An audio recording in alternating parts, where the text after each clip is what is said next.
Hey guys, Tanner here with STK Cattle and Hay. I moved the steers yesterday evening, and I had something come up, locked them off water for the evening because I didn't get a chance to come back and build a lane. So today we built a lane going out here. I don't know if you can see its focus. You see the solar panels over there.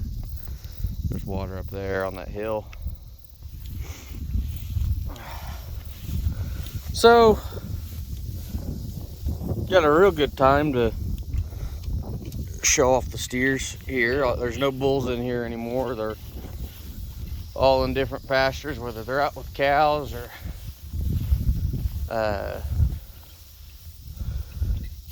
in a pasture waiting to get sorted and turned out. So anyways, he's a 3-year-old Coriani.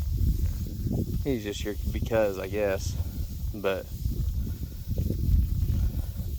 just thinking about making them into beef. The one behind him's a half Coriani. He's ready to butcher.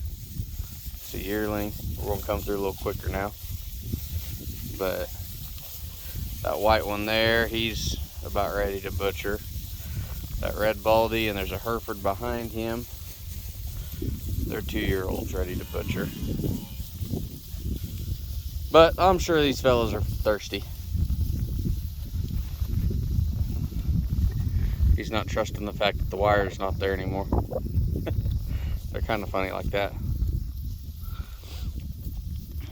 But yeah, they've got to walk back, I don't know, maybe less than a quarter mile, 1/8 of a mile back to water over there.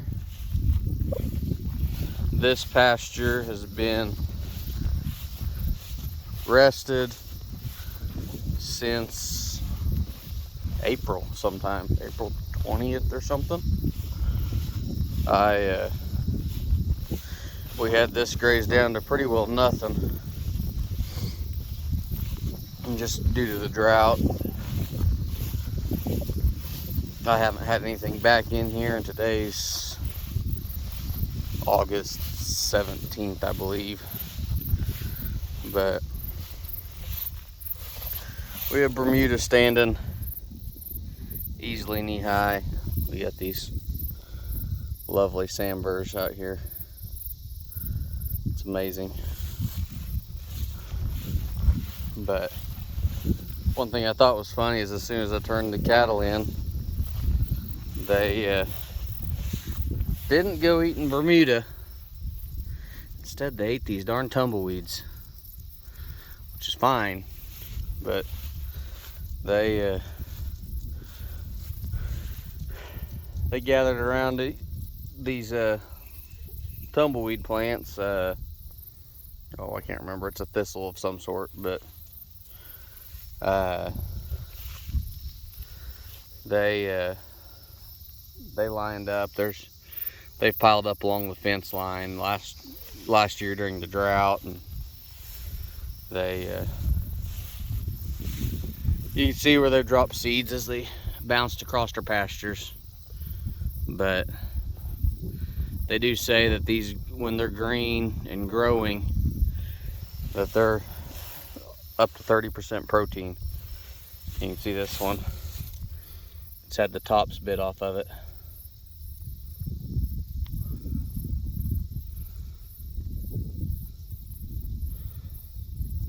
But so they've been nipping away at them. But yeah, they've got 40 acres of Bermuda here, and over the next 30 to 45 days I'll be taking steers in to get butchered. So I gave them the rankest grass they could and just let them have free reign over it. They will pack on pounds and definitely be gaining whenever I take them in, which all adds to the finish and the flavor. And One thing about this pasture is it is sprigged to Bermuda. You can tell I don't spray it.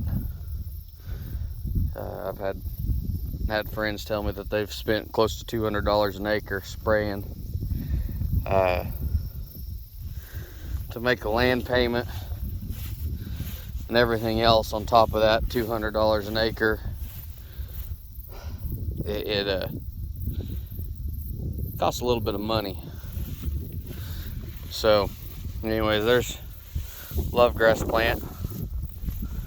There's a few of those out here. They're not the most desirable, but the cattle will eat them. And here, I don't know what I had here. I think that looked like switchgrass that they've already hit. I might be wrong on it, but it has a pretty wide leaf down here. Kind of a tall skinny head, but looks like pretty wide leaves down there. But cattle hit that already. But I'm pretty happy with how this looks. The cattle, like I said, they'll be on this pasture for 30 to 45 days, and with as much grass as is out here, I don't think I'm gonna have to worry about moving them anytime or them running out of pasture. I'd really like to strip graze them down, but I think just letting them have this pasture is going to give me the best gain I can right before we harvest steers. So these little blue flowers, those are a wildflower. I forgot the name. I looked it up a couple weeks ago, but the cattle really like those. So it's not just a monoculture pasture. They have plenty of variety, even though it is a sprigged Bermuda field. They can balance their own diet out here. I'll get the mineral moved out here tonight or tomorrow morning and find a good tall hill out here to put that on. If I could find a hill. Kind of a joke. It's a little hilly out here. But no, this is really good looking pasture. Looking off over that way, the sunflowers that are growing up there, those are all from those sand dunes blowing last winter. Later this, or sometime probably next week. Today's Friday, so I guess shouldn't say later this week. Next week we go pick up a 15-foot mower, and we're gonna mow off this 80 acres over here and get ready to overseed it to rye. Normally I wouldn't worry about mowing, but I think it'd be best if I got the sunflowers knocked down. I don't know if you guys can hear that thing. I'm gonna say this is hot. That electric fence is popping good. It's amazing what a year and some rain will do. But thank you for watching, guys. I'm gonna finish moving this gate out of the way. I'll leave a 100-foot gate for the cattle to go through everywhere. I just hang the gate wire in the barbed wire fence along the side. So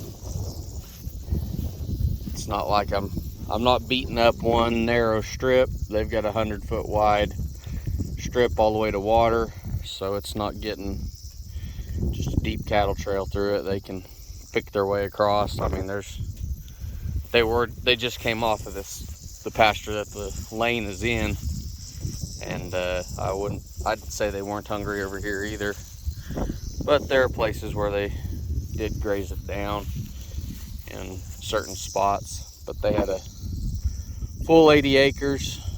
So they are getting fenced down a little bit into that 40. And once I get this mowed off and the rye planted on this 80, I'll be splitting it back in half into 240s. But once again, I'll stop rambling. Thank you guys for watching. Like, comment, subscribe, and you guys have a blessed day. See you next time.